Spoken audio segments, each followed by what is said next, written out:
Hi guys, സുഖമാണോ? ഞങ്ങളങ്ങനെ മന്തി കഴിക്കാൻ വേണ്ടി പോകണം കേട്ടോ. കായംകുളത്തെ ഏറ്റവും ബെസ്റ്റ് മന്തി കിട്ടുന്ന റെസ്റ്റോറൻ്റാണ് കേട്ടോ. അങ്ങനെ വണ്ടിയൊക്കെ പാർക്ക് ചെയ്ത് നേരെ ഞങ്ങൾ അകത്ത് കയറി. അകത്ത് കയറി നല്ല തിരക്കായതുകൊണ്ട് ഞങ്ങൾ അവിടെ കുറച്ച് നേരം സോഫിറ്റ് ആയിരുന്നു, കുറച്ച് നേരം കഥയൊക്കെ പറഞ്ഞു. അപ്പം നോക്കിയപ്പോഴാണ് ഞങ്ങളൊരു ഫ്രണ്ടിനെയും കാണുന്നില്ല. അവൻ വണ്ടിയൊക്കെ പാർക്ക് ചെയ്ത് നേരെ എവിടെയെല്ലാം കറങ്ങി നടക്കുന്നുണ്ട്. ഫോൺ വിളിച്ചിട്ട് ഞങ്ങളെ തപ്പി കിടക്കുകയാണ്. ഇപ്പം അവൻ്റെ മൊത്തം സന്തോഷമില്ല, ഞങ്ങളെ കണ്ടതിന് സന്തോഷമാണ് ഗൈസ്.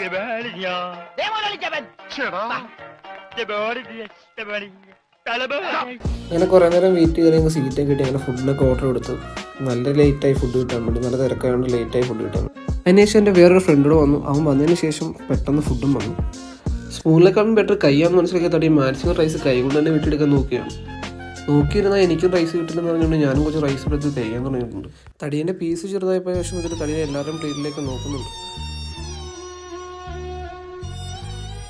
ചെറിയ പീസ് കിട്ടിയതിന് ശേഷം അവൻ പെപ്സിയിലാണ് നിർത്തും. പെപ്സി എല്ലാവർക്കും കുറച്ച് കൊടുത്തിട്ട് അവൻ ബാക്കി വന്നതിന് കുടിച്ച് നിർത്തും. അങ്ങനെ അത് ഫിനിഷ് ചെയ്തിട്ട് ഞങ്ങൾ ഇറങ്ങാൻ നേരത്ത് ശ്രീകുണതിന് ഇറങ്ങാൻ പോലും പറ്റുന്നില്ല, അത്രയ്ക്ക് അവൻ്റെ വയറ് കൊടുത്തിരിക്കുകയാണ്. ലാസ്റ്റ് ഞങ്ങൾ കുറച്ച് നേരം കഥയൊക്കെ പറഞ്ഞ് ക്ഷീണമൊക്കെ മാറ്റി വിട്ടിരുന്നു. അതിനുശേഷം ബില്ലടയ്ക്കാനായിട്ട് അവൻ പോയി നിൽക്കുന്നുണ്ട്. അവൻ നിൽക്കുന്നുണ്ടെങ്കിൽ അവനെ ബില്ല് കൊടുക്കുകയും തോന്നും. അങ്ങനെയല്ല ഗൈസ്, ബില്ലടയ്ക്കാൻ പെട്ട പാട് ഞങ്ങൾക്ക് മാത്രമേ അറിയുള്ളൂ. ഇതേ കണ്ടില്ല ഗൈസ്, അവിടെ നിന്ന് പ്ലേറ്റ് വരെ കടിച്ചു നിന്നിട്ട് അവൻ ആ പാടെ തന്നത് 200 ബൈറ്റ്സാണ്. ഇനി അവിടെ നിന്ന് ചിലച്ച് കഴിഞ്ഞാൽ ഹോട്ടലിൽ ഇറക്കി വിടുന്ന മനസ്സിലാക്കി ഞങ്ങൾ അവിടെ നിന്ന് ഇറങ്ങി ഗൈസ്.